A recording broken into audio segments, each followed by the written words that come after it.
វៈជាតបុត្រកូនខូចបំ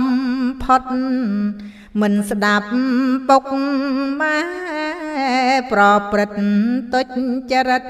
បន្តហោហែមិនប្រមាយកែប្រែពុកម៉ែរងទុក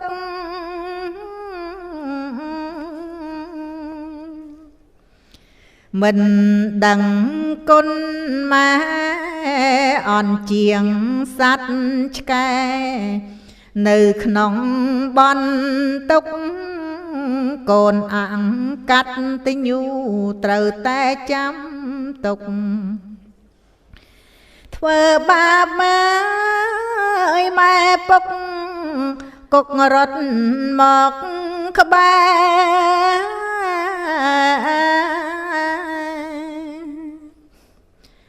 អន្តេញ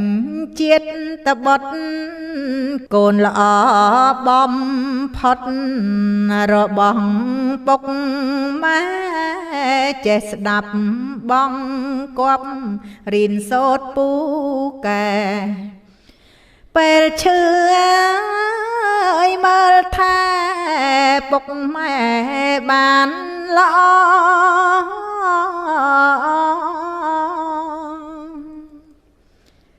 ដឹកនាំពុកម៉ែធ្វើចំការស្រែឬពី